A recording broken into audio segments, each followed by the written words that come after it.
Hello, my dear student. Good morning. सुप्रभात. Welcome to BSc government senior secondary school Pinwara के online classes में आपका हार्दिक स्वागत है. क्लास 11 और चैप्टर नंबर 4 है और लेक्चर नंबर 6 है. और आज हम पढ़ने वाले हैं कि समूहों का चित्र प्रस्तुतिकरण कैसे किया जाता है. यानी कि जो आपने डाटा कलेक्ट किया है उससे आपने जो टेबल बनाई है, अब उस टेबल को बनाने के पश्चात आपको डायग्राम कैसे डिनोवेट करना है उसके बारे में आज हम पढ़ने वाले हैं. तो देखिएगा, क्लास स्टार्ट करने से पहले बेल आइकन का प्रेस जरूर दबाइएगा ताकि आने वाली जो लेक्चर्स वीडियो है उसकी जानकारी तुरंत ही मिल सके. तो चलिएगा, समूहों का चित्र प्रस्तुतिकरण. समूहों का चित्र प्रस्तुतिकरण. तो ध्यान रखना, चित्र प्रस्तुतिकरण कितने प्रकार की होती है? 2. सांख्यिकी में समूहों को प्रदर्शित करने की 2 विधियां. एक तो होती है चित्रमय, ठीक है, यानी कि चित्र द्वारा, और एक है बिंदु रेखा. इन 2 के माध्यम से आप समूहों को प्रदर्शित कर सकते हैं. पहला चित्र द्वारा, ठीक है, डायग्राम द्वारा, और दूसरा है वो बिंदु रेखा. अब देखिएगा, सांख्यिकी में चित्र प्रस्तुतिकरण कितने प्रकार के होते हैं? तो सर 3 प्रकार के. एक तो होता है ज्यामितीय रूप, एक होता है आवर्ती चित्र, और एक होता है अंकगणितीय रेखा चित्र या रेखीय चित्र. ठीक है, इससे आप कहते हैं ज्योमेट्रिक, इससे आप कहते हैं ज्योमेट्रिक, इससे आप कहते हैं फ्रीक्वेंसी डायग्राम, इससे आप कहते हैं फ्रीक्वेंसी डायग्राम. ठीक है, और इससे आप नॉर्मली पता ही क्या कहते हैं, रेखीय गणित को बार डायग्राम कहते हैं. ध्यान रखना, ज्यामिति के अंदर भी 2 है, दंड आलेख और वृत्तीय आलेख. आवर्ती चित्र में 3 प्रकार के: आयत चित्र, बहुभुज और त्वरण वक्र, जिसे आप ओजाई वक्र भी कहते हैं. इसका दूसरा नाम क्या है सर? ओजाई वक्र. और आवर्ती चित्र को हम बारमात्रा चित्र भी कहते हैं. ठीक है. अंकगणितीय का दूसरा नाम क्या है? कालिक श्रृंखला ग्राफ. कालिक श्रृंखला ग्राफ. आप देखिएगा, आज के इस लेक्चर्स वीडियो के अंदर हम लोग केवल और केवल दंड आलेख के बारे में ही पढ़ने वाले हैं. आज के इस जो लेक्चर नंबर 6 के अंदर ओनली 4 दंड आलेख के बारे में पढ़ेंगे, क्योंकि दंड आलेख में भी 5 प्रकार के हैं. दंड आलेख भी 5 प्रकार के, 6 प्रकार के. ठीक है, तो उनको पढ़ना है. एक बार आप उसको नोट कर लो, फिर हम इसका मीनिंग समझते हैं, इसके अंदर कौन से होते हैं उसके बारे में इसकी शॉर्ट ले चलेगा. एक मानचित्र जिसे आप दंड आलेख भी कहते हैं. इंग्लिश में आप इसे क्या कहेंगे? 1 डिमेंशनल डायग्राम, या फिर बार डायग्राम को एक बार है. ये क्या होता है सर? ऐसे चित्र जिसमें समूहों को या तो दंड या फिर आयतों के रूप में प्रकट करते हैं. या तो दंड के रूप में होगी या फिर आयत के रूप में होगी. ठीक है. अब इसकी कुछ विशेषता जो बहुत ही इंपॉर्टेंट है उसको ध्यान में रखना है, क्योंकि ये अगर आप विशेषता को अच्छे से ध्यान में रख लेंगे तो डायग्राम आपको बिल्कुल गलत नहीं होगा, क्योंकि इसमें आपको प्रैक्टिस करने की सख्त आवश्यकता है. ठीक है. पहला है सर कि आयतों या दंडों की लंबाई कम या अधिक हो सकती है, परंतु चौड़ाई एक जैसी होगी. दंडों की लंबाई अधिक भी हो सकती है और कम भी हो सकती है, यानी कि ज्यादा भी होगी कम भी होगी, लेकिन जो चौड़ाई होगी वो चौड़ाई एक जैसी होगी, सभी में समान होगी. ठीक है. सेकंड है सर, आयत या दंड खड़े वर्टिकल या क्षैतिज यानी कि हॉरिजॉन्टल दोनों ही हो सकते हैं, यानी कि खड़े भी हो सकते हैं और क्षैतिज भी हो सकते हैं. यानी कि ऊर्ध्वाधर और क्षैतिज, वर्टिकल और हॉरिजॉन्टल दोनों ही कह सकता हूं. ठीक है, दोनों ही आप बना सकते हैं इसमें. तीसरा सर, ये दंड एक दूसरे के समान दूरी पर बनाए जाते हैं. एक दूसरे के समान दूरी पर बनेंगे. ये दंड एक ही आधार रेखा पर स्थित होती है. और पांचवा सर, कि चित्र को आकर्षक एवं सुंदर बनाने के लिए इसमें रंग भर देना चाहिए.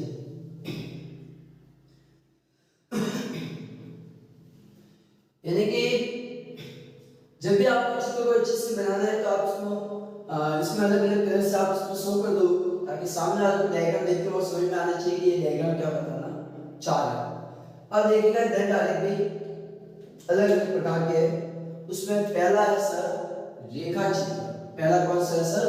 रेखा चित्र। दूसरा है वो सर सरल दंड चित्र। दूसरा कौन सा है सर? सरल दंड चित्र। फिर तीसरा है वो बहुकोणीय दंड आलेख या चित्र को एक ही बात है। इसे आप सरल दंड आलेख भी कह सकते हैं। ये मत समझना कि मैंने यहाँ पे आलेख लिख दिया है तो क्या आप कंफ्यूज हो जाए, नहीं। चलो मैं आलेख लिख देता हूँ, कोई दिक्कत नहीं मुझे, ठीक है। आप कहोगे सर आपने तो चित्र लिखा, अरे वो एक ही बात है, आपने इसे भी लिखा आलेख लिखो, ठीक है, लिखा आलेख बस, और कुछ छिपे नहीं, ठीक है।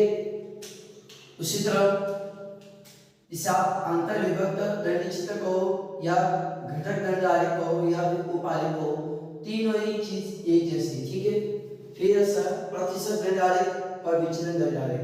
ध्यान रखना विचलन दंड आलेख आपके सिलेबस में नहीं है, फिर भी मैं आपको पढ़ा दूंगा। हालांकि दंड आलेख करीबन 12 प्रकार के होते हैं। दंड आलेख कितने प्रकार के होते हैं? टोटल 12 प्रकार के होते हैं, लेकिन 11वीं क्लास के अंदर मैं आपको 12 प्रकार नहीं पढ़ाऊंगा, केवल 6 प्रकार ही आपको पढ़ाऊंगा। उसमें भी एक प्रकार मैं आपको एक्स्ट्रा पढ़ा दे रहा हूँ, ठीक है। विचलन दंड आलेख है, ठीक है, तो विचलन दंड आलेख में आपको एडिशनल पढ़ाएगा। बाकी ये 5 प्रकार हैं जो आपके सिलेबस में दे रखे हैं: रेखा चित्र, सरल दंड आलेख, बहुकोणीय, अंतर्विभक्त और प्रतिशत दंड आलेख। ये मैं आपको पढ़ाया और साथ में ये आपको एक्स्ट्रा मैं बता देता हूँ, क्योंकि बहुत ही ये कोई इतना ध्यान से जरूरी नहीं है, लेकिन बता दूंगा आपको, ठीक है। टोटल ऐसे 12 प्रकार के, लेकिन आपको मैं 6 प्रकार के पढ़ाऊंगा, ठीक है। तो आज के इस वीडियो के अंदर मैं आपको दंड आलेख पढ़ाने वाला हूँ, यानी कि ये सभी, ठीक है। इस वीडियो के अंदर मैं आपको केवल दंड आलेख के बारे में पढ़ाऊंगा। अगले नेक्स्ट वीडियो के अंदर मैं आपको वृत्त आलेख के बारे में पढ़ाऊंगा, ठीक है। तो एक बार पहले नोट करो, फिर हम देखते हैं रेखा आलेख क्या होता है। रेखा चलेगा, पहला डायग्राम है सर रेखा चित्र। फर्स्ट कौन सा है? Line diagram. रेखा चित्र या रेखा आलेख को एक ही बात है। रेखा चित्र का प्रयोग तब करना चाहिए जब पदों की संख्या अधिक हो। जब आपको पता है कि जो वैल्यू है वो ज्यादा है, तो आपको रेखा चित्र का प्रयोग करना है। वह उनके मूल्यों में अधिक अंतर न हो, उनके मूल्य में ज्यादा अंतर नहीं रखना, ठीक है, कम अंतर रखते हुए आपको काम करना है। प्रत्येक पद के मूल्यों के अनुसार उसकी खड़ी रेखा खींची जाती है तथा रेखाओं के बीच समान अंतर रखा जाता है, और सारणी के पदों की संख्या अधिक होने के कारण रेखाओं की चौड़ाई तथा मोटाई दिखाना संभव नहीं होता। केवल लंबाई के द्वारा पदों का तुलनात्मक अध्ययन किया जाता है, अतः रेखा चित्र अधिक आकर्षक नहीं होते। यानी कि जब आपको पता है कि पद जब ज्यादा है, जब आपको पता है कि मूल्यों की संख्या ज्यादा है, तो उस समय आपको रेखा चित्र का प्रयोग करना है। और उस समय आपको पता है कि आप इसको इतनी ज्यादा डिजाइन नहीं दे सकते, तो आपको सीधी से दिमाग दौड़ाना है, उसको आप सिंपल लाइन के रूप में शो कर दो, ठीक है, ताकि वो भी डायग्राम के माध्यम से जनरेट हो सकता है। हालांकि आकर्षक तो नहीं होगा, लेकिन रेखा चित्र जरूर बन सकता है, लेकिन उसमें अंतर भी क्या करना चाहिए? कम रखना चाहिए, ठीक है। आपको पता है कि यार किसी के 1 आ रहा है, किसी के 3, किसी के 5, किसी के 10, किसी के 7, किसी के 8, तो इस तरीके से जब आपको नंबर देंगे तो इसमें आप अंतर कम रखो, 5-5 अंतर देते हो काम करो, ठीक है। तो अब देखिएगा एक डायग्राम के माध्यम से मैं आपको बता दूं कैसे होगा। एक कक्षा के 10 विद्यार्थियों के प्राप्तांक निम्नवत है और उन्हें रेखा चित्र द्वारा प्रस्तुत करना है। 10 स्टूडेंट के मार्क्स दे रखे हैं, तो ये जो मार्क्स दे रखे हैं ये आपके क्या होंगे सर? y, ये आपके कहाँ रखे जाएंगे? y एक्स पर, ठीक है। तो यहाँ पर आपको क्या रखते हैं सर? मार्क्स। और यहाँ पर क्या रखते हैं? 10 स्टूडेंट है, तो यहाँ पर स्टूडेंट्स की संख्या, नंबर्स ऑफ स्टूडेंट्स,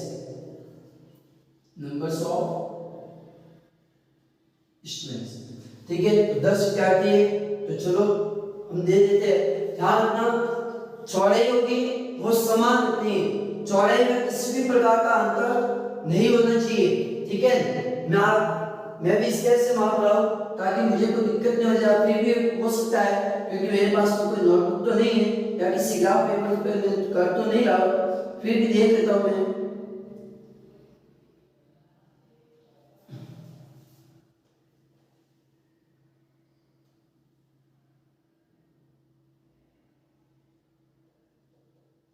ठीक है, मैं ज्यादा ही दे रहा ताकि आपको दिखाई दे दे।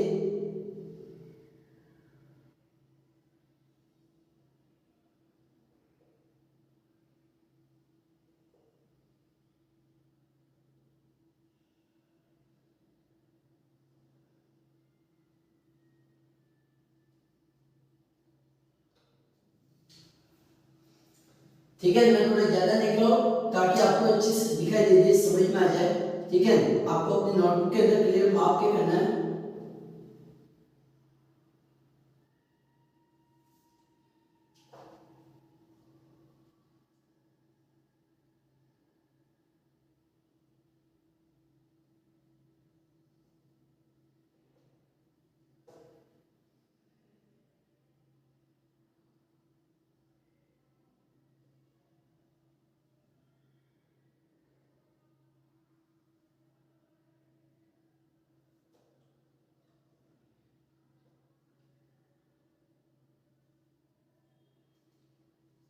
चलो अब देखिएगा, ये जैसे मैंने लिख लिया है क्योंकि पूरा माप क्या करना है, क्योंकि चौड़ाई में किसी भी प्रकार का अंतर नहीं होगा, चौड़ाई आपकी सेम रहेगी। ठीक है, अब देखिएगा ये जैसे कि नंबर्स ऑफ स्टूडेंट में 1 2 3 4, थोड़ा बहुत ज्यादा फर्क होगा, इससे ज्यादा नहीं होगा।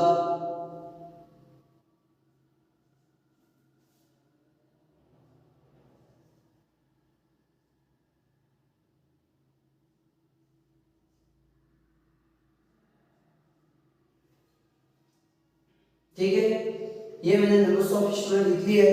अब यहाँ पर मैं देखो नंबर्स ज्यादा है तो यहाँ पर मैं लिख लेता हूँ 5 का डिफरेंस लेकर marks obtained by 10 student square 1 centimetre equal 5 marks. ठीक है, तो यहाँ पर मैं 5 का मैं गैप दे रहा हूँ, आप अपने हिसाब से देते रहना।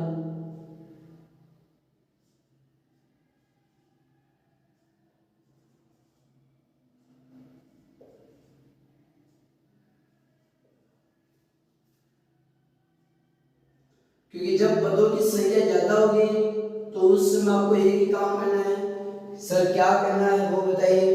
तो उस समय आपको अंतर कम रखना है, जब पद ज्यादा दे रखे तो आपको 5 का गैप रखते हुए काम करना है, चलेगा। अब पहला स्टूडेंट है उसके 9 नंबर आ रहे हैं, पहला स्टूडेंट है उसके कितने नंबर आ रहे हैं 9 नंबर, तो पहला स्टूडेंट ये है और 10 नंबर यहाँ पर आ रहे हैं। तो देखिएगा इसी पर आपको लेते हुए काम करना है।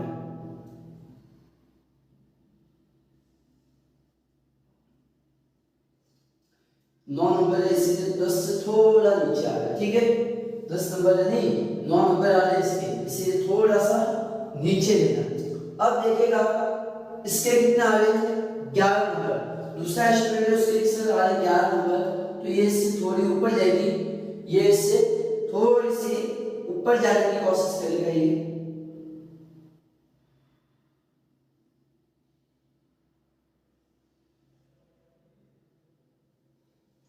ठीक है, फिर देखिएगा इससे 13 नंबर है तो ये और इससे थोड़ी ऊपर जाएगी, इसके 13 नंबर है इसीलिए थोड़ी सी और ऊपर जाने की कोशिश करें।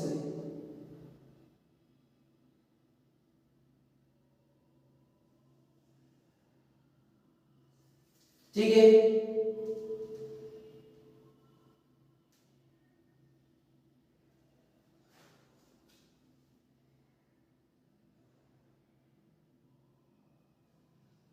फिर देखो फिर 17 नंबर है तो 17 देखिएगा चौथे लड़के के 17 नंबर है तो 17 आपके यहाँ पर है 13 से यानी कि 15 से ऊपर है और इसके 13 नहीं, ये इसीलिए इसके थोड़े नीचे है। ठीक है, ये ध्यान रखना। हाँ, अब इसके 17 नंबर है तो ये देखिएगा 17, ठीक है। फिर इसके कितने हैं 19 है तो 19 नंबर देखिएगा 20 से थोड़ा सा नीचे और 17 से ऊपर है।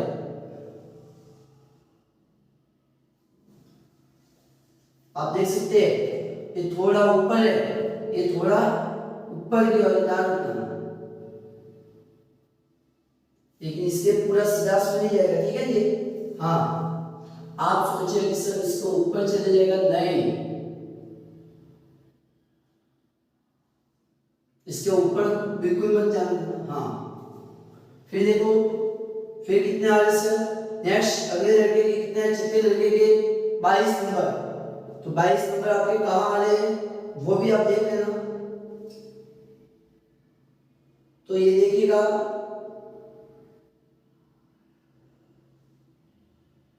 20 से ऊपर है, 20 से ऊपर है,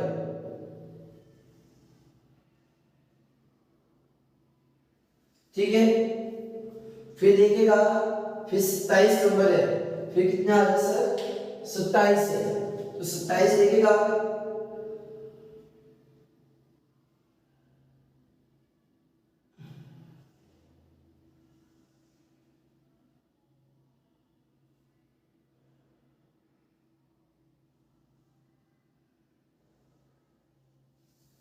ठीक है। फिर देखिएगा 30 नंबर है, फिर कितना आ रहा है सर 30 है, तो चलेगा 30 की ओर बढ़ते हैं, तो इसके 30 नंबर है तो सर ये 30 नंबर आपके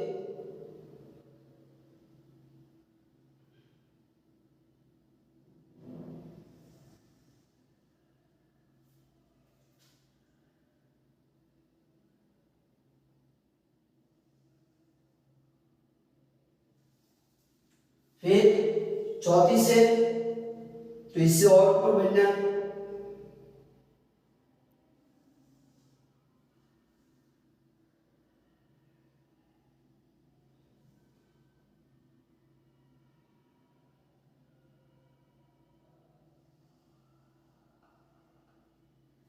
ठीक है।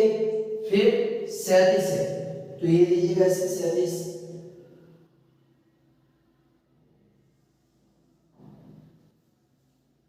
देखना मैंने यहाँ पे थोड़ा सा गैप नहीं छोड़ा, मैं छोड़ देता हूँ ताकि आपको समझ में आ जाए,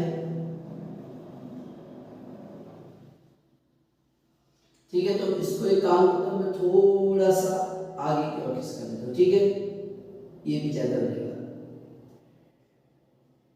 यहाँ पे, ठीक है।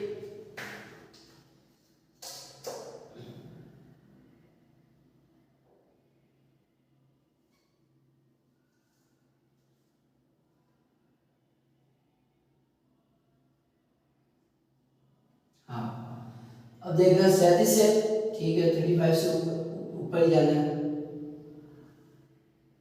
हाँ 34 दिन भी तो,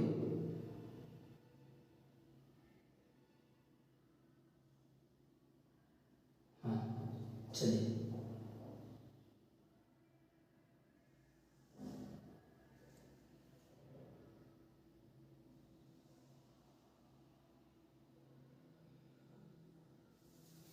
ठीक है।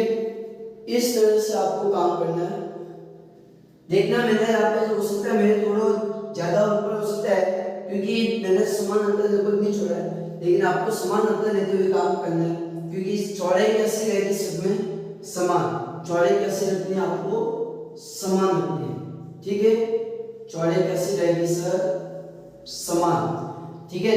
तो ये क्या होगी रेखा चित्र, आप देख सकते हैं ये क्या आपके रेखा चित्र हो गए, ठीक है। इन सब में ये जो गैप है अंतर है, ये अंतर कैसा रहेगा समान, ठीक है, ये जो अंतर है ये अंतर कैसा रहेगा बेटा समान रखना है, ठीक है। समझ में आ चुका आपको या अभी भी नहीं आया, देखना मैंने थोड़ा ऊपर नीचे हो सकता है लेकिन काम आपको व्यवस्थित करना है क्योंकि देखो ये पहला जो विद्यार्थी उसके 9 नंबर है तो 9 आपके 10 से थोड़ा सा नीचे ही है, ठीक है। फिर देखो 11 नंबर आ रहे हैं तो 11 नंबर 10 से ऊपर है, 10 से ऊपर है। फिर आ रहा है 13 नंबर, तो 13 नंबर ये आपके यहीं पर है, ठीक है। फिर देखो 17 नंबर है, तो 17 नंबर 15 से ऊपर ही है, ठीक है। ये रेखा थोड़ी क्या है सर, ऊपर ही है। फिर 19 है, तो 19 को और आप ऊपर बढ़ाना चाहो तो थोड़ा सा और ले लो, ठीक है।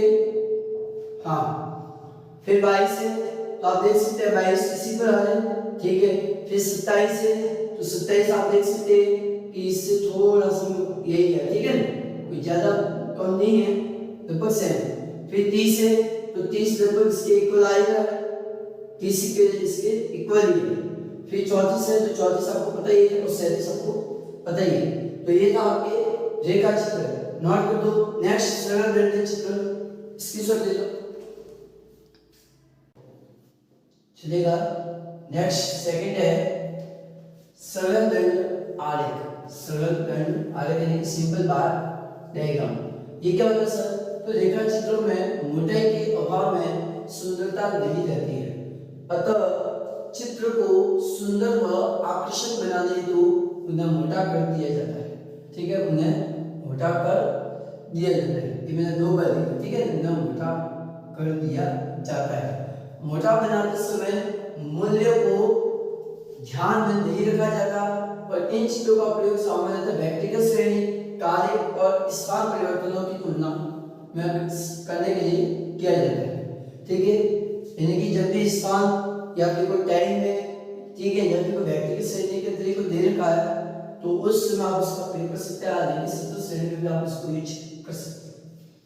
दंडों को सुंदर व आकर्षक बनाने के लिए विभिन्न प्रकार के रंग और डिजाइनों का उपयोग कर सकते हैं और सरल दंड आरेख खड़े और क्षैतिज दोनों हो सकते हैं।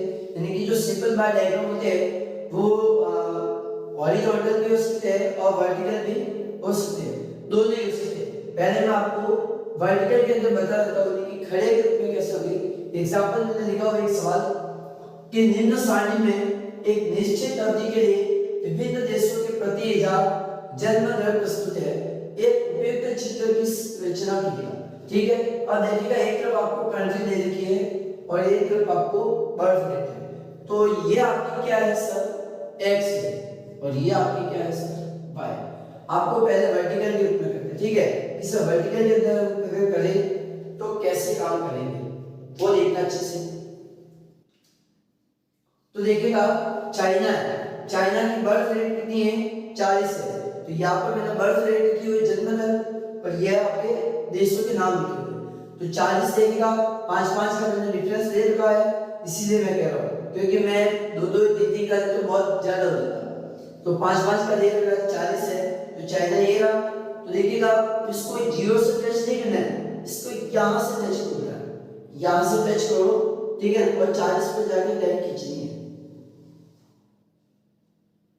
ठीक है।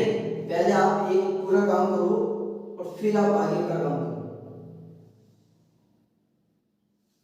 ठीक है। और इसे आप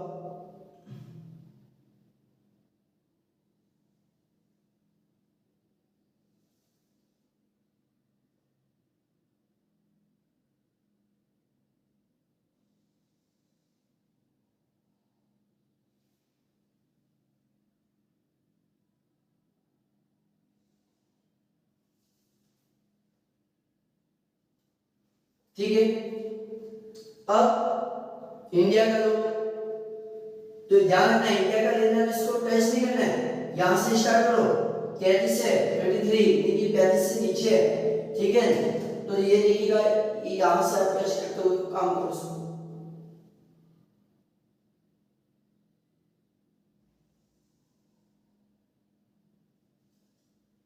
थोड़ा ऊपर, तो चलो थोड़ा ऊपर लेके जाते हैं, ठीक है।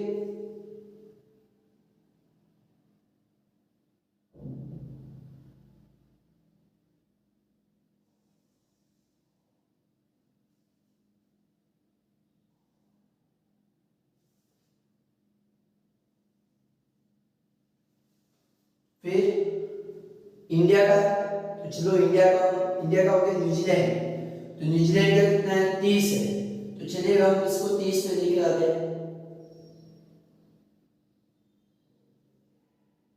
पे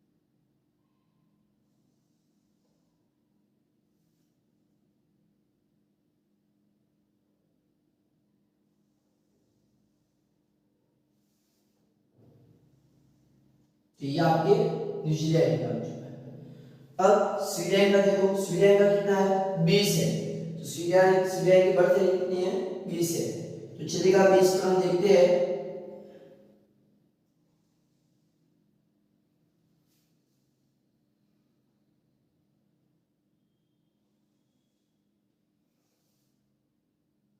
ध्यान रखना चौड़ाई में कोई कमी ज्यादा नहीं करनी है, चौड़ाई जैसी है वैसी। हो सकता है मेरे थोड़ा आगे पीछे हो सकता है, मैं आपको कह देता हूँ, क्योंकि मैंने इतना माप के नहीं किया। आपको अगर लग रहा है कि यहाँ पर थोड़ी कमी है तो आप देख सकते हैं, मैं देख लेता हूँ, अगर ज्यादा कमी होगी तो मैं बढ़ा देता हूँ उसको, कोई दिक्कत नहीं, ठीक है।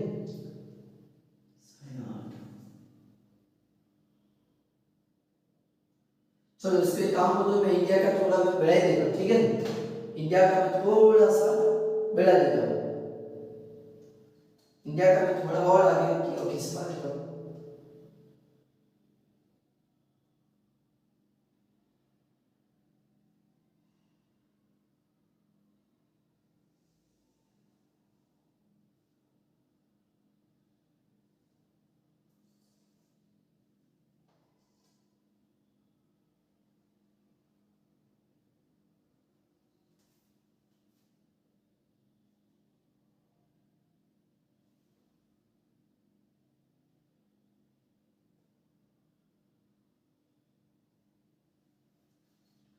जर्मनी का करो, जर्मनी का कितना है 15 है, तो चलिएगा हम 15 की ओर चलते हैं।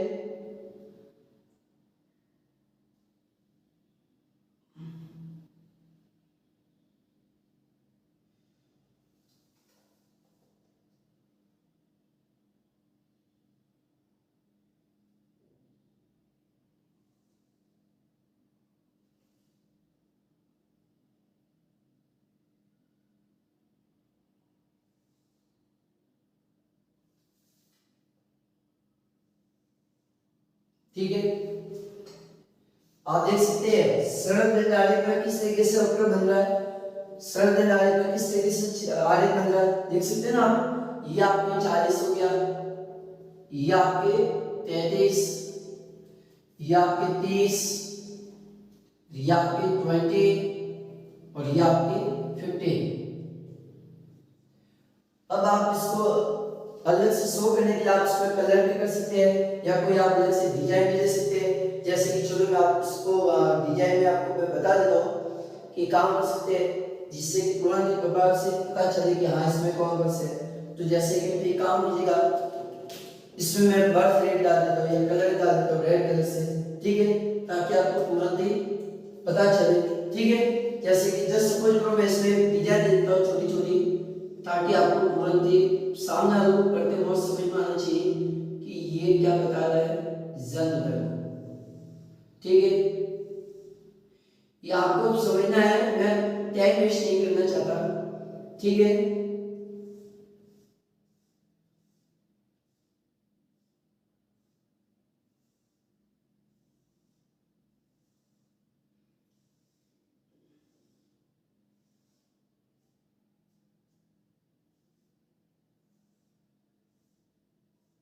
ये आपके क्या है सर, चाइना का, मेरे आप दिखने में क्या सेट हो नहीं रहा है।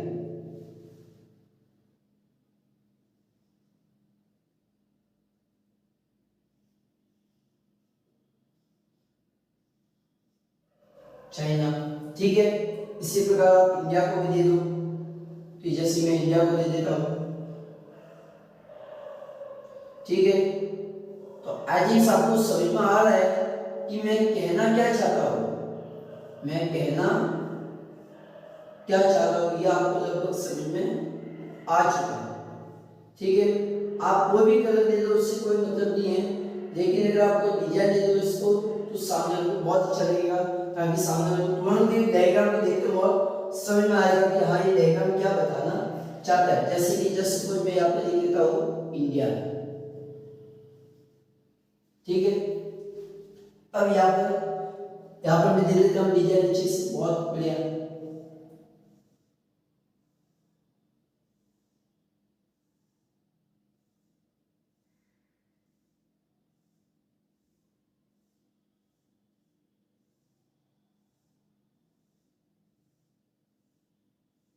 ठीक है, अब इसको नाम दे देते हैं क्या, नीदरलैंड है। हाँ,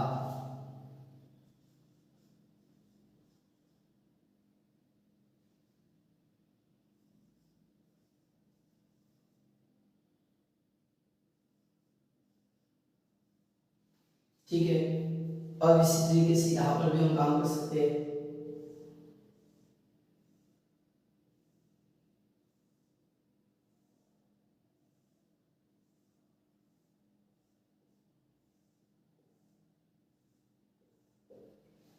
स्वीडन, ठीक है।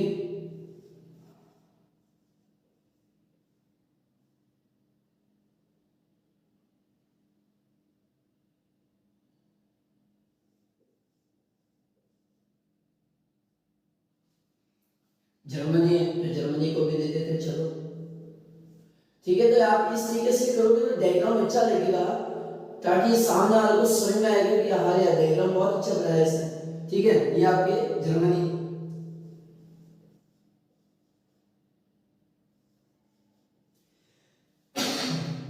समझ में आया ये आपको या नहीं आया ये आपको? ये आपके स्वीडन है, ये आपकी कौन सा कंट्री है सर? स्वीडन,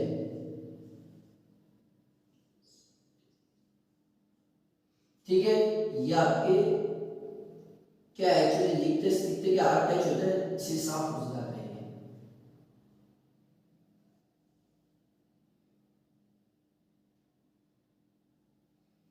ठीक है। तो ये सरल रंग जा रहे हैं, पहला जो x है और ये y, एक इसमें मैंने किया आपके वर्टिकल, यानी कि ये खड़े के रूप में मैंने आपको समझाया, एक इस रूप में मैंने आपको समझाया सर खड़े के रूप में, यानी कि वर्टिकल, ठीक है। समझ में आ रही है? एक खड़े के रूप में मैंने आपको समझा दिया। अब नेक्स्ट इसी प्रश्न को मैं बता रहा हूं वापस, क्षैतिज में, हॉरिजॉन्टल में, अगर हॉरिजॉन्टल में अगर करना हो तो कैसे होगा उसके बारे में एक बार नोट करो, चलेगा। सेकंड वही प्रश्न, इसी प्रश्न में मैं कह रहा हूँ क्षैतिज दंड चित्र बनाना है, सरल दंड चित्र ही है, लेकिन इसमें आपको कैसे करना है, क्षैतिज यानी कि हॉरिजॉन्टल की बात कर रहे हैं। अब देखिएगा आपको फैकल्टी दे रखी है और नंबर्स ऑफ स्टूडेंट, तो ये जो फैकल्टी दे रखी है ये आपके कहाँ पे जाएगा, y एक्सिस पर, और ये आपकी x एक्सिस पर, ठीक है। ध्यान रखना, मैं आपको कह देता हूँ ये जो हेडिंग्स होता है, इस हेडिंग को आपको गहराई से लिखना है, क्या करना है, गहराई से लिखना है, थोड़ा ऐसा लिखो कि सामने वाले को तुरंत प्रभाव से समझ में आ जाए। हालांकि मैंने छोटा लिखा है लेकिन आपको व्यवस्थित करना है, तो ठीक है। कैपिटल अक्षर में आप लिख सकते हैं, जैसे कि चलो मैं काम करते इसी क्वेश्चन में लिख ही देता हूँ, ठीक है, ताकि आपको कोई दिक्कत नहीं होगी। Numbers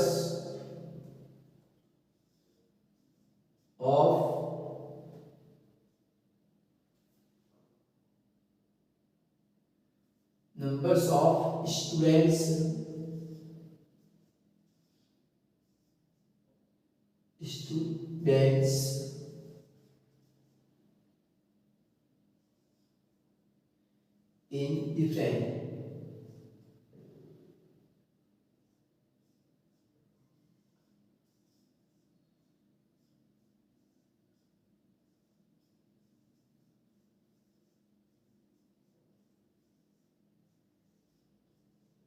in different faculties in a college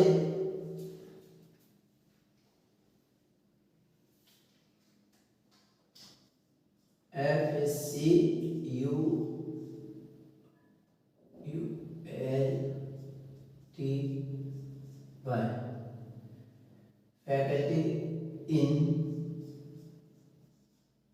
a college, in a college, in a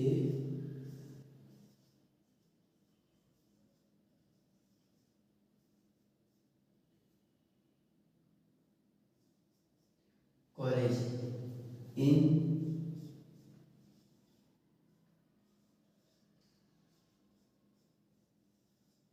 ठीक है।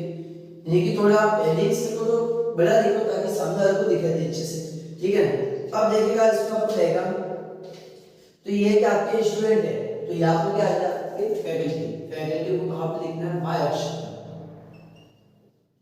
ठीक है। अब देखना यहाँ पर थोड़ा सा डायग्राम अब चेंज होगा, अब यहाँ पर डायग्राम क्या होगा, थोड़ा सा चेंज, सर क्या होगा, आर से, ठीक है। तो देखना यहाँ पर मैं पहला सर ये आर से, ठीक है, आर पे कितना ध्यान रखना, 800 है, तो ये मैं यहाँ से कितना लगभग स्टार्ट करता हूँ, ठीक है।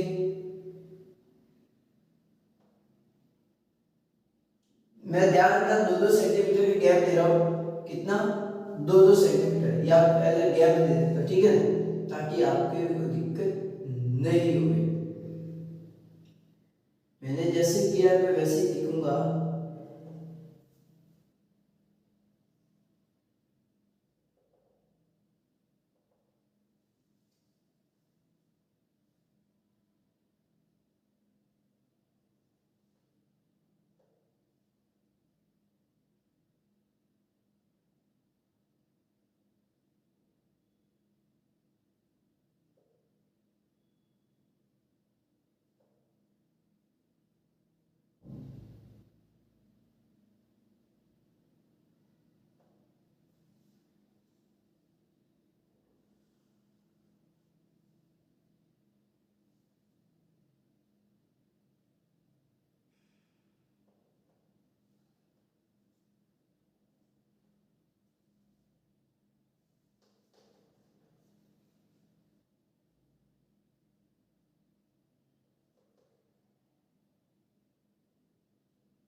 अब देखो आज से, तो आज पे कितना से 800 है, तो यहाँ से मैं कितना स्टार्ट कर देता हूँ, ठीक है। तो देखना यहाँ पर मैं जस्ट सपोज कर देता हूँ 800 है,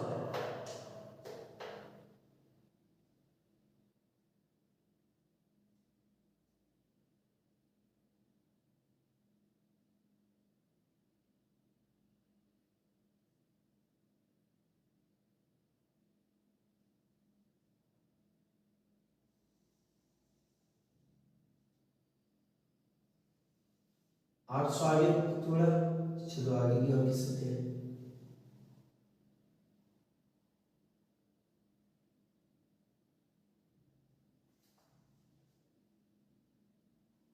थोड़ा सा इससे, ठीक है। मेरे इसके टेस्ट नहीं है इसलिए मैं कह रहा हूँ, ठीक है, बाकी कोई दिक्कत नहीं मुझे।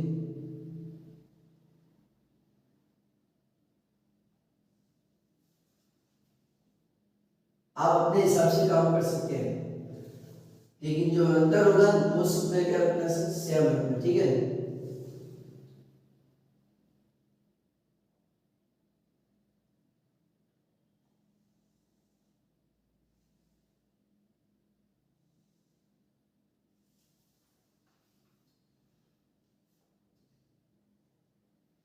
फिर कॉमर्स में कितने 600,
इसी तरीके से आपको काम क्या करना है सर, मिलाते जाना है, इसी तरीके से आपको काम करते जाना है, ठीक है। नेक्स्ट साइंस में कितने हैं सर, 400 है, तो साइंस के स्टूडेंट का पे यहाँ पर आ जाए 400, तो सर ये 400 आपके नीचे की ओर आ जाते हैं, ठीक है। तो चलेगा, हम इसको और यहाँ पे ला देते हैं, तो ये आपके 4 साइंस के स्टूडेंट ये यहाँ पर आ रखे, ठीक है। वापिस चौड़े उसमें, ठीक है। ध्यान रखना चौड़े आपको समान रखती हैं, चौड़े आपको समान रखती हैं। फिर सर लो सब्जेक्ट में आपके 300 है, तो चलेगा लो सब्जेक्ट के हम ये यहाँ से आपके स्टार्ट करनी है। लो सब्जेक्ट में 300 है, तो 300 आपके यहाँ से होगा। मैं आप पे ध्यान रखना मेरे आंसर सेम नहीं है, मैं आपको कह देता हूँ, आप सोचेंगे कि सर सेम किया है, नहीं बेटा मेरे सेम नहीं है, मैं आपको कह देता हूँ, ठीक है। क्योंकि मैं बोल है पैसे वाला मैं लिखने में इसीलिए कह रहा हूँ, ठीक है। ये तो मैं इसका तो इसीलिए यूज कर रहा हूँ कि भाई मेरे लाइन स्ट्रेस कर जाए, कहीं ज्यादा कम अंतर ना हो जाए, ठीक है, कहीं ज्यादा कम अंतर ना हो जाए। अब देखिएगा मैं आज इसको कुछ डिजाइनिंग देने की कोशिश कर देता हूँ ताकि आपको भी समझ में आ जाए कि मैं क्या कहना चाहूंगा, ठीक है। अब जैसे मैं इस पे दे देता हूँ कलर, ठीक है, ये मैं कलर लिख रहा हूँ, ठीक है। आप ये अपने हिसाब से जो भी देना हो दे सकते हैं, ठीक है। जो भी आपको इच्छुक है, जो भी आपको लग रहा है कि सर मुझे ये करना है, कि काम कर सकते हैं, ठीक है। लेकिन चौड़ाई में आपको कुछ अंतर ज्यादा कम नहीं करना है, ठीक है। मैंने यहाँ पे 2 सेंटीमीटर का लिखा हुआ है, इसीलिए मैं कह रहा हूँ, ठीक है। आप अपने हिसाब से आप काम कर देना, मुझे कोई आपत्ति नहीं है। लेकिन ज्यादा अंतर कम हुआ तो गलत हो जाएगा, क्योंकि इसमें बेटा जितनी आप प्रैक्टिस करोगे तो ही आपके क्वेश्चंस राइट होंगे, अन्यथा आपके क्वेश्चंस राइट नहीं होंगे, ठीक है। क्योंकि ये प्रैक्टिस क्यों प्रैक्टिस पर आप प्रैक्टिस नहीं कर रहे हैं, अगर आप प्रैक्टिस नहीं करोगे तो आपको कुछ होने वाला नहीं, ठीक है। अब इसमें मैं कुछ अंक दे देता हूँ, ठीक है। अब इसमें मैं कुछ अंक दे देता हूँ, जैसे कि आर्ट्स, तो ये आर्ट्स, फिर कॉमर्स, ये लो कॉमर्स, फिर साइंस है, तो ये सर आपके साइंस, और क्या आपकी लो सब्जेक्ट है, तो ये लो। अब कुछ मार्क्स को परसेंटेज दे दे तो वो भी दे दो कि सर ये 800 पर डिपेंड कर रहा है, आप देख सकते हैं, ठीक है। फिर 600, तो ये आपके 600 पर, फिर 400 पर, और फिर आपके 300 पर, ठीक है। तो डायग्राम हॉरिजॉन्टल भी हो सकता है और ये भी हो सकता है खड़े, ठीक है, यानी कि खड़े भी हो सकता है, क्षैतिज भी हो सकता है, दोनों ही हो सकते हैं, वर्टिकल और हॉरिजॉन्टल में कह रहा हूं, ठीक है। तो ये आपको कौन सा था, हॉरिजॉन्टल, ये आपको कौन सा था, हॉरिजॉन्टल, ठीक है, यानी कि क्षैतिज, ठीक है। तो एक बार इसको भी नोट करो। नेक्स्ट तीसरे डायग्राम को चलते हैं, बहुकोणीय दंड चित्र, स्क्रीनशॉट ले लो। नेक्स्ट है सर बहुकोणीय मल्टीप्लाई बार डायग्राम। जब दो गुणों की आपस में तुलना करनी हो तो दो दंडों को एक साथ प्रदर्शित किया जाता है, किसी अति या स्थान से संबंधित दोनों गुणों के दोनों दंडों को सटाकर, यानी कि सटाकर बोले तो एक दूसरे को टच करना चाहिए, स्पर्श करेगा, ठीक है। और प्रत्येक दंड के बीच में समान दूरी होनी चाहिए कि भाई पहले गुण में जितनी दूरी है उतनी दूसरी गुण के अंदर भी दूरी होगी। पहले गुण के अंदर जितना अंतर है उतना का उतना दूसरे गुण के अंदर भी अंतर होना चाहिए। अतः कम से कम दो गुण तो होते ही है, दूसरे ज्यादा भी हो सकते हैं, ठीक है। तो यहाँ पे मैं कह रहा हूँ कि बहुकोणीय के अंदर कम से कम दो गुण तो होंगे, दो से ज्यादा भी हो सकते हैं। आपके 11th क्लास के अंदर दो गुणों की तुलना की गई बहुकोणीय के अंदर, आपके 11th क्लास में जो बुक के अंदर दे रखा है उसमें दो गुणों की तुलना की हुई है, ठीक है, जिस आप बहुकोणीय के अंदर दर्शाया हुआ है। क्योंकि द्विगुणी के अंदर अलग होता है, त्रिगुण में भी अलग होता है, लेकिन आपकी जो 11th क्लास के अकॉर्डिंग है उसी के अकॉर्डिंग मैं आपको पढ़ा रहा हूँ, ठीक है। अब देखिएगा एक विद्यालय की विभिन्न परीक्षाओं में सम्मिलित हुए विद्यार्थियों की संख्या बहुकोणीय चित्र द्वारा प्रस्तुत कीजिए। विद्यार्थियों की संख्या को बहुगुणी द्वारा प्रस्तुत कीजिएगा।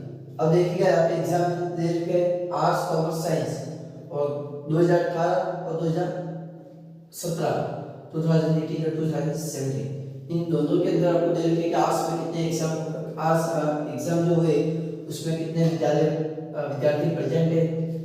आर्ट्स के अंदर 2018 में 300 थे, 2017 में 250 थे, कॉमर्स में 200 थे और इसमें 2017 में 135।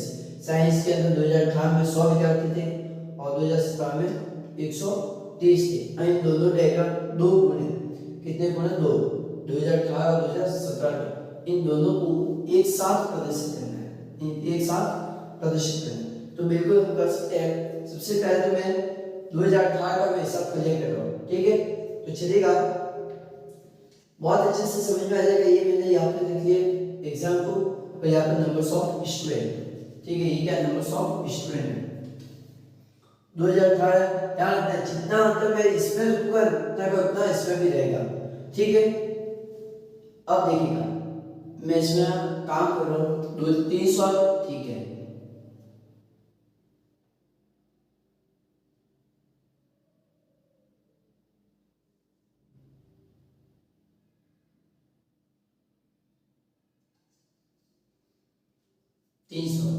ठीक है। तो चलिएगा 300 का हम काम कर देते हैं।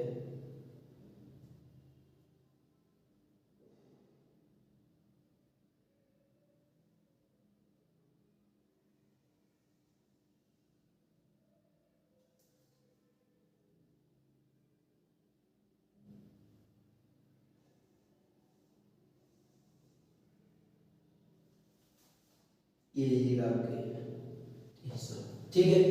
ये आपके पहले 2018 का पूरा कर दो और फिर 2017 का हम करेंगे, ठीक है। पहले आप 2018 का पहले पूरा करके छोड़ दो, ठीक है। अब देखिएगा कॉमर्स के अंदर कितने 200, तो ठीक है। ये कॉमर्स के अंदर ये यहाँ पे आप आ जाए 200, ठीक है।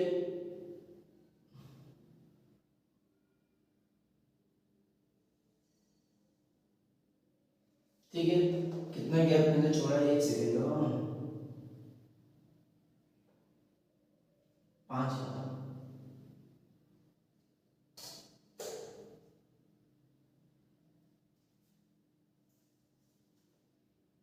क्योंकि मुझे ये थोड़ी इस तरह से काम करना हो रहा है इसीलिए मुझे थोड़ी दिक्कत हो रही है, बाकी कुछ नहीं है।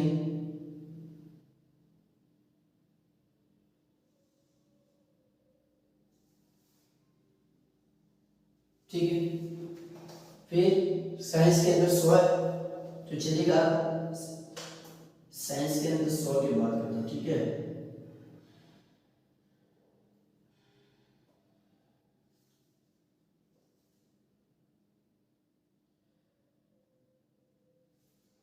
तो 100 स्टूडेंट आते हैं।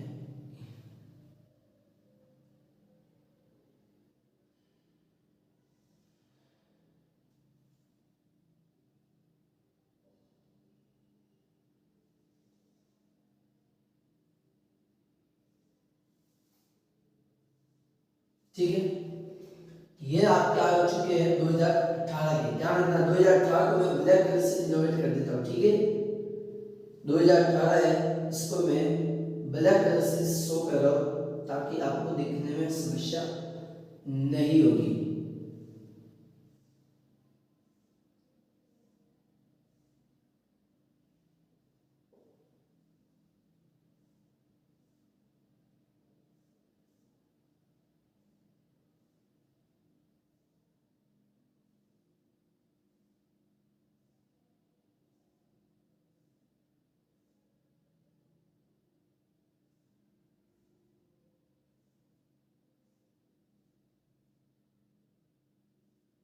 ठीक है ये 2018 के अंदर रखें। अब इसी तरीके से इसको भी आप कर दो कॉमर्स के अंदर भी 2018 में।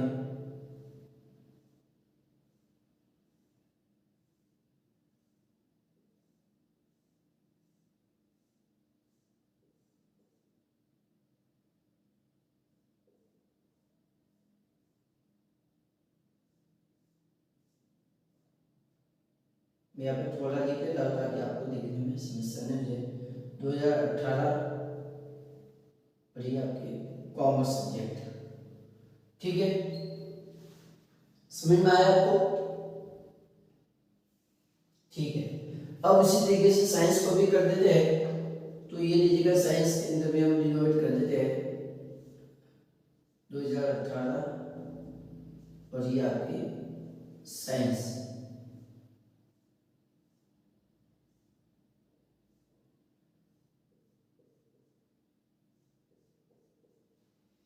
ठीक है, यानी कि ये मैंने साइन कर दिया 2018 के अंदर।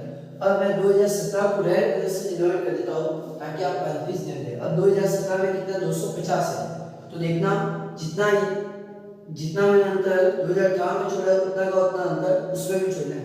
तो 5 सेंटीमीटर का मैं दे रहा हूँ क्योंकि मैंने लिया हुआ है 1 सेंटीमीटर बराबर 5, 50, ठीक है। तो 50 के अकॉर्डिंग ही मैं काम कर रहा हूँ इसमें भी।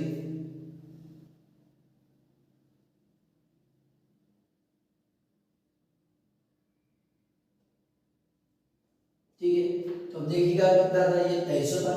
तो चलिएगा हम 250 पे लेके जाके इसको छोड़ देते हैं।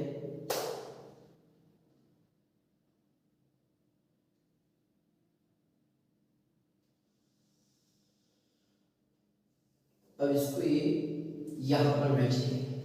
ठीक है, हो जाएगा इस प्रकार से काम। अब आप इसको मैच मिला दो, जो भी आपको जिससे भी पूरा भरना तो पूरा भर दो, या फिर अगर आपको डिजाइन देना चाहो तो डिजाइन दे दो। ठीक है, ये 2017, ये 2017 है, और ये किसकी है सर? आर्ट्स सब्जेक्ट की है। ठीक है, ये आर्ट्स की है,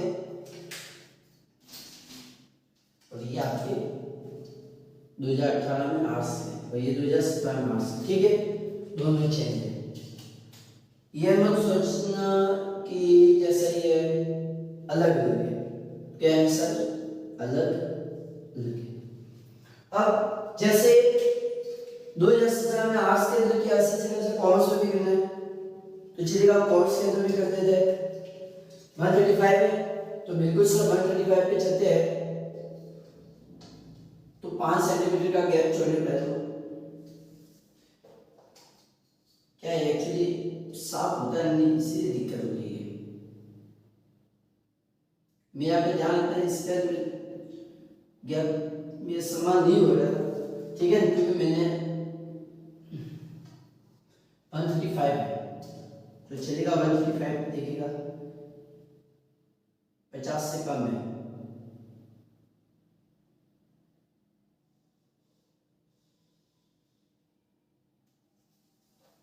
ठीक है, मेरे यहाँ पे स्पेस नहीं है, इसीलिए मैं इसको एक तरफ करने की कोशिश कर रहा हूँ। ठीक है, ये मेरा हो गया सर 2017 में,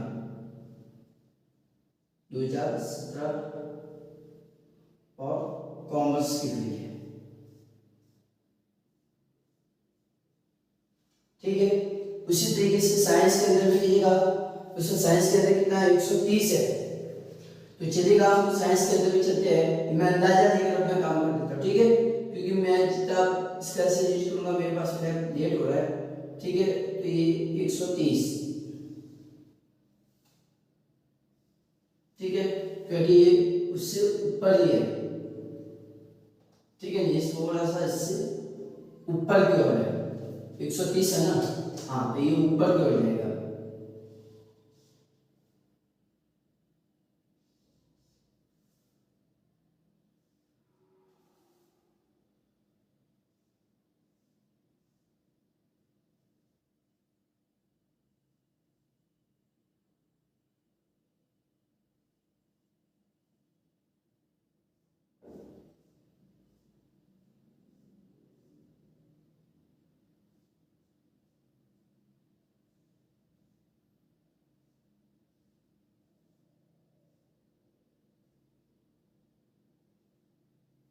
ठीक है, हो जाएगा ये 2000 रेड कलर में जो किया वो 2017 है, और ब्लैक कलर के अंदर है वो 2018 है। तो ये क्या है? आपके बहुकोणीय दंड आलेख है। ये आपके क्या है सर? बहुकोणीय दंड आलेख है। ठीक है, तो ये आप काम कर सकते हैं।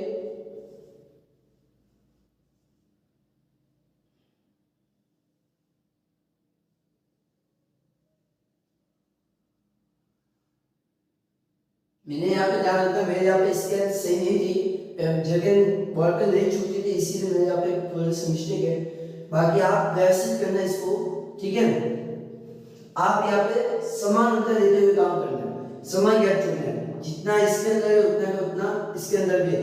मैं आपको बार बार कह रहा हूँ, यहाँ पर मैंने जगह थोड़ी जानबूझ के छोड़ी है, क्यों? क्योंकि मेरे यहाँ पे स्पेस नहीं था, वरना एक दूसरे को टच हो जाता, ठीक है। तो इसको भी नोट करो। नेक्स्ट अंतर विभक्त को देख लेते हैं एक बार जल्दी से, इसके साथ चलेगा। नेक्स्ट है अंतर विभक्त। अंतर विभक्त या फिर घटक दंडालेख हो या उपालेख, अंतर विभक्त दंडालेख हो या घटक दंडालेख हो या उपालेख दंडालेख हो, एक ही बात, ठीक है। उपालेख भी यही होता है, घटक दंडालेख भी यही होता है, और अंतर विभक्त दंडालेख भी यही है। यानी कि तीन नाम है, अंतर विभक्त, घटक और उपालेख। अंतर विभक्त, घटक और उपालेख तीनों एक जैसी है, सेम नाम ही है। इंग्लिश में हम क्या कहते हैं? कंपोनेंट बाय डायग्राम को या सब डिविडेंड बाय डायग्राम को, एक ही बात। अब देखिएगा कि संयोजन समूहों के योग तथा उनके विभिन्न विभागों का प्रदर्शन करना हो तो अंतर विभक्त दंड चित्रों का प्रयोग करना चाहिए। इस प्रकार के चित्र द्वारा कुल योग में हुए परिवर्तन तथा उनके विभिन्न विभागों में हुए परिवर्तन की तुलना की जा सकती है। इन्हें अंतर विभक्त दंडालेख है, ठीक है। यानी कि कुल योग में कितना चेंज हो रहा है और विभिन्न विभागों में कितना चेंज हो रहा है, उससे आप कंपैरिजन कर सकते हैं। मैं भी आपको डायग्राम से समझाऊंगा कैसे कंपैरिजन हो रहा है। इस प्रकार के चित्र को बनाने के लिए पहले आपको कुल पदों जो पद मिले, जो वैल्यू है, उसका योग करके और दंड आप बनाना। सबसे पहले टोटल करनी है और फिर उसका डायग्राम बनाना है। फिर प्रत्येक दंड को इसके साथ में अनुपात में बांट लो, ठीक है। और फिर समानकरण करना और फिर योग करके समान करना, ठीक है। अब देखो, जैसे प्रैक्टिकल क्वेश्चन है कि निम्नलिखित सूचनाओं को अंतर विभक्त दंड चित्र द्वारा प्रदर्शित किया। अब देखिएगा, इसमें आपको दे रखा है गेहूं का उत्पादन और चावल का उत्पादन, दो प्रोडक्शन है 2003-4, 2004-5 और 2005-6। अब इसमें देखिएगा सबसे पहला काम आपके है योग। सबसे पहला काम था आपके योग करना, ठीक है। सबसे पहले आप टोटल कर दो। टोटल कितने हो रही है दोनों की? 110। इन दोनों की कितने हो रही है सर? 120। और इसकी कितनी हो रही है सर? 130, ठीक है। ये आप टोटल करिए। सबसे पहला काम क्या है? जो भी आपको वैल्यू दे रखी है उसका आप टोटल करो, ठीक है। फिर इस टोटल का, इन टोटल को आप डायग्राम में शो कर दो, ठीक है। तो कैसे करना है वो देखता हूं मैं, कैसे काम कर रहा हूँ अच्छे से समझना। 110 है तो 110 यहाँ पे आ गया, 2003-4, ठीक है। तो देखिएगा अंतर मुझे सभी के अंदर समान चाहिए, 110 नहीं।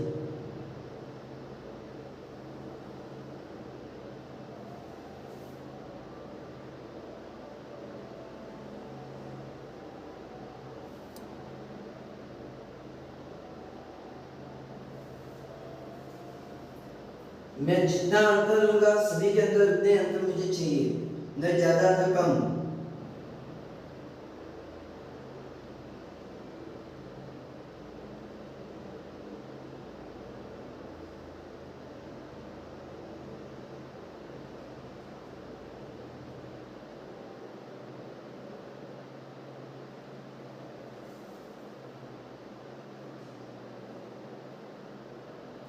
अब मिला दे प्रश्न नीचे।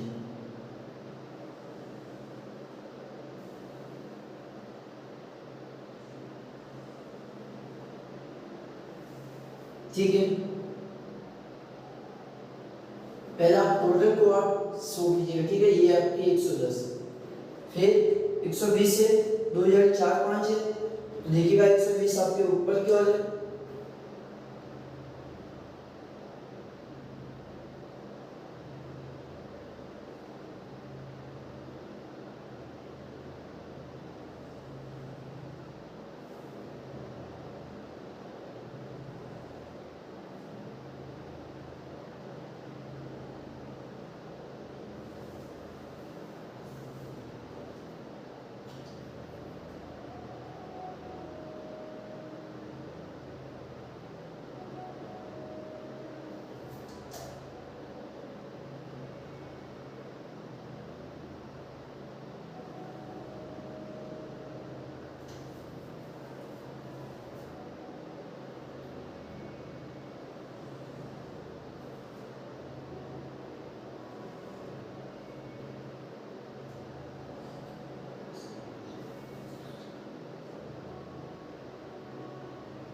ये 120, ठीक है। इसी प्रकार से इसको भी करो। सबसे पहले काम टोटल करना है और फिर टोटल को डायग्राम के साथ में डिवाइड करो। अब देखो 2005 में कितना 130 है, तो इससे और ऊपर जाओ।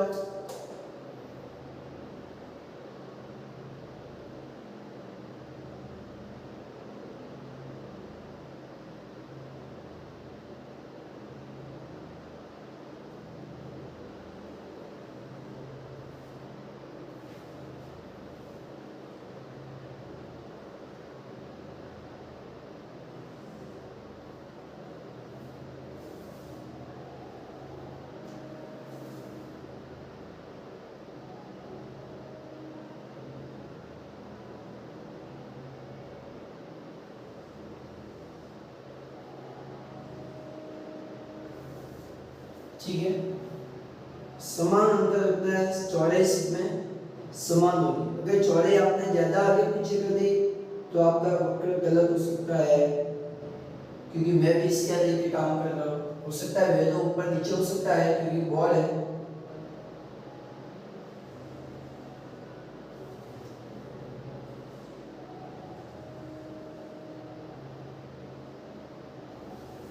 ठीक है, ये आपका हो गया सर 130।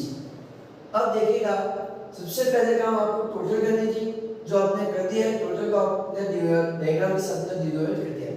अब देखो सर, पहला प्रोडक्शन कितना है गेहूं का 46 है 2003-04 में। तो अब देखो 46 आपके कहां पे आ रहा है, तो सर आपके 46 यहां पर आ रहा है, तो चलिएगा सर।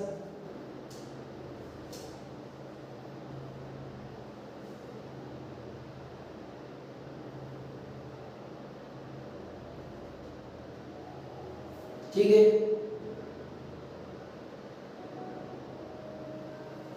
ये आपके क्या आ चुका सर, गेहूं का उत्पादन। इसको मैं अलग कलर से डिनोट कर देता हूं ताकि आपको देखने में समस्या ना आए। ठीक है, ये आपके क्या आ चुका सर, गेहूं का। ठीक है, और गेहूं का कितना सर 46, तो बाकी का कितना हो गया सर, इसके चावल हो गया। ठीक है, अब आप चाहो तो उसको अलग कलर से इनोवेट करके बता सकते हैं। इस प्रकार से इसमें काम करना होगा।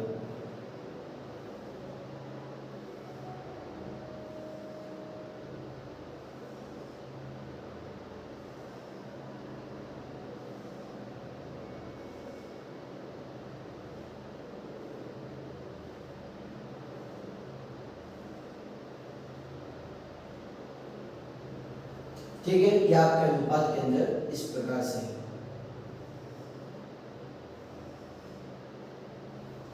फिर खाली भाग है, ये किसको बता रहा है, चावल का। अब देखिएगा 2004-05 के अंदर कितना था सर, 72। 4-5 में कितना था सर, 72। तो देखिएगा 72 अपने कहाँ है, 70 से जस्ट ऊपर है, तो चलेगा, इसको भी हम काम कर देते हैं।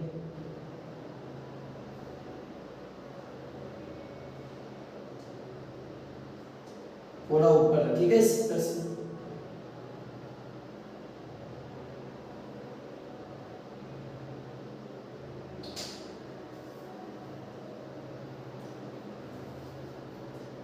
चलिए, इसको भी डिनोट कर दो।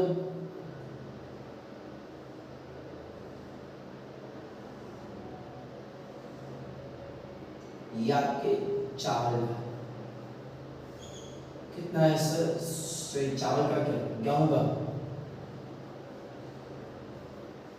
कितना है 48। ये आपके गेहूं का 48 प्रोडक्शन हो चुका है।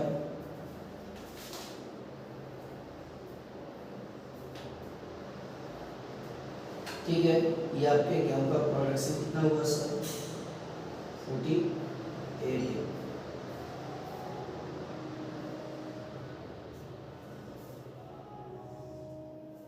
ये आपके गेहूं का कितना हो चुका सर, 48।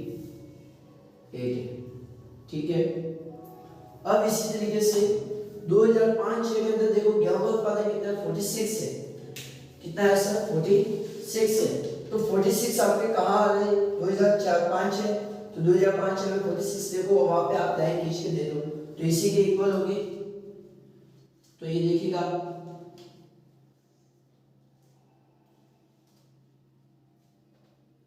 ये आपके 46,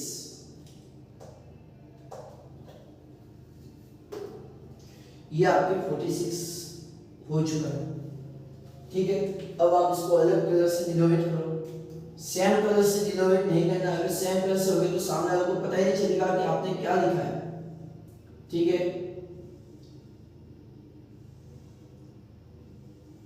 ये आपके हो चुका है गेहूं का उत्पादन वापस 2005-6 के अंदर गेहूं का उत्पादन हुआ आपके 46। ये आपके गेहूं का उत्पादन 46 है।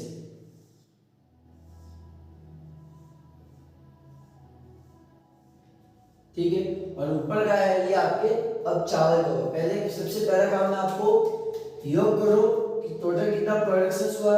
टोटल प्रोडक्शन करने के बाद में आपका काम है अनुपात के अंदर बांट दो। ये जो आपके दे रखे 46:64, इन दोनों का टोटल कितना होता है 110। तो आप देखो 46 कहाँ आ रहा है, वहां पे जाके आप लाइन खींच लो। इसी प्रकार गेहूं का उत्पादन 48 यहाँ पे आ रहा है।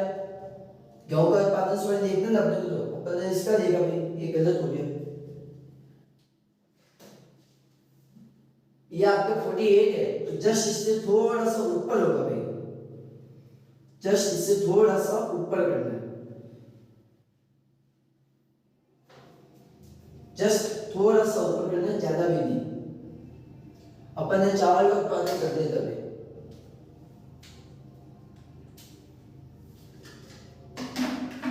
तो देखिएगा ये चावल का उत्पादन, गेहूं का उत्पादन करना, ठीक है।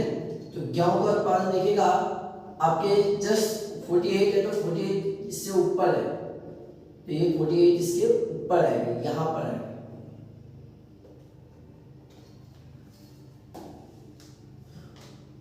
क्योंकि ज्यादा हो रहा है इसीलिए टॉपिक से क्या है, दिमाग में काम नहीं कर रहा है। तो ये लिख लीजिएगा गेहूं का उत्पादन। गेहूं का उत्पादन कितना था सर 48 है, ठीक है।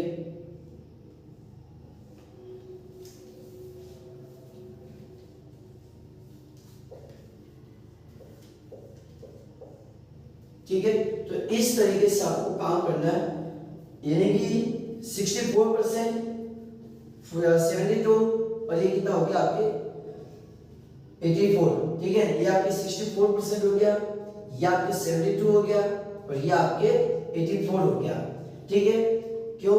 क्योंकि ये 46 है इसीलिए नीचे है, 48 है ये थोड़ा सा ऊपर देख सकते हैं आप, ये थोड़ा ऊपर की ओर लिखा है और 46 वापस मैंने नीचे की ओर लिखा है। ठीक है, समझ में आ चुका होगा आपको। ये 120 हो चुका है। इस टोटल प्रोडक्शन कितना है 2004-5 के अंदर 120 है, 2005-6 में 130 है। ठीक है, तो इस तरीके से काम करना आपको। अब ये जो चावल का उत्पादन है इसको आप अलग अलग से आप डिनोवेट कर दो ताकि सामने वाले को पता चल जाए कि हाँ भाई यार ये इसको बता रहा है चावल का प्रोडक्शन 64। ठीक है, आप चाहो तो उसको अलग कलर से डिनोवेट करके बता सकते हैं। ये मैं इसको अलग कलर से लिख लेता हूँ, मैंने ये अलग डिजाइन दे दी अंदर। ठीक है, आप भी जो चाहो डिजाइन दे सकते हैं या कलर कर सकते हैं अंदर। ब्लू कलर के ये चावल को बताएगी और जो रेड कलर के ये गेहूं को। कितना है इसमें 72% है चावल, चावल है 72% वाले। ठीक है, ठीक है भाई।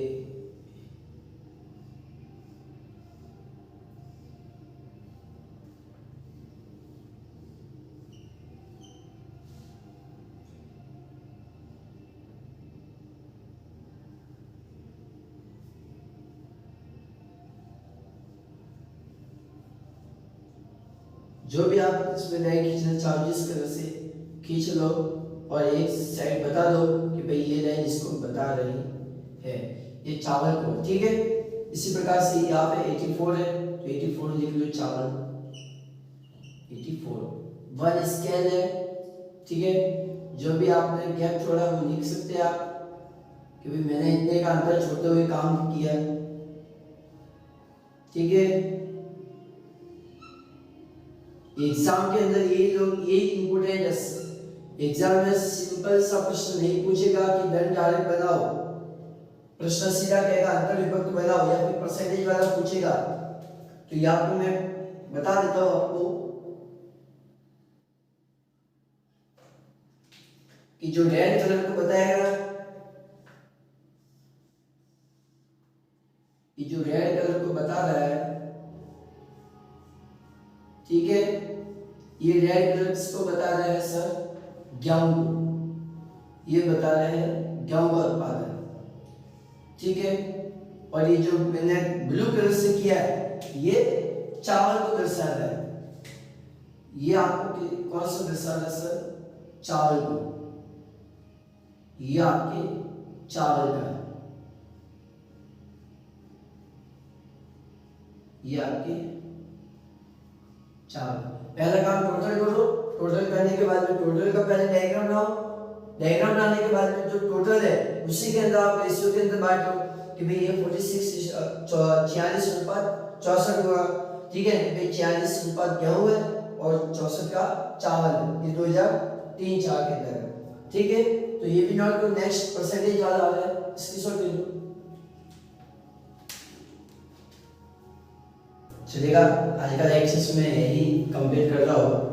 देखिएगा, प्रतिशत जो विधि है आपके पास सिलेबस में नहीं है, और विचलन विधि है ये भी आपके सिलेबस में नहीं है। अंतर विभक्त तो फिर मैंने आपको एक्स्ट्रा करके ये मानना कि समझाया है, ठीक है। अब आगे पढ़ो नहीं पढ़ो आपके ऊपर है, लेकिन आपके सिलेबस में नहीं है। केवल 3 ही है, एक तो सरल दंड आलेख, बहुगण और जो रेखा चित्र था वो, ठीक है। पहला था रेखा चित्र, दूसरा था आपके सरल दंड आलेख और तीसरा था आपके बहुगुणी, ठीक है। तो ये जो 3 प्रकार के हैं ये बहुत ही इंपॉर्टेंट है, जो एग्जाम के पॉइंट ऑफ व्यू से क्वेश्चंस आते रहते हैं, इसीलिए मैं आपको कह रहा हूँ। क्योंकि जो आपके सिलेबस में थे वो मैंने आपको करवा दिया है। अब जो 2 कैरेक्टर में आपको कह रहा था कि ये आपको पढ़ना है, लेकिन विचलन विधि नहीं पढ़ना है, ठीक है। क्योंकि आपके सिलेबस में नहीं तो पढ़ के क्या करोगे क्या, ठीक है। क्योंकि ये भी पढ़ते तो वो भी बहुत है। प्रतिशत विधि है तो ये भी आपके सिलेबस में नहीं है, लेकिन सीबीएसई बच्चों के लिए है, ठीक है। तो इनके लिए मैं अलग से वीडियो बनाऊंगा, तो उसमें वो देख लेंगे। और जो अंतर विभक्त भी मैंने पढ़ाई थी वो पारे, ठीक है। तो वो पारे भी आपके सिलेबस में नहीं है, लेकिन मैंने पढ़ा दिया, ठीक है। क्योंकि मैंने अभी ध्यान नहीं दिया था, लेकिन कोई दिक्कत नहीं है, पढ़ाया हुआ कहीं नहीं जाता, ठीक है। मेहनत कभी भी पानी में जाती नहीं है, मेहनत कभी भी वेस्ट नहीं जाएगी, बेकार नहीं जाती है। क्योंकि आज मेहनत करोगे तो इसका फल आफ्टर सम टाइम आपको मिलेगा, ठीक है। तो नेक्स्ट अगले क्लास के अंदर मैं आपको पढ़ाऊंगा वृत्त आलेख के बारे में कि क्या होता है, आकृति उपयोग के बारे में। तो okay, thank you so much, bye.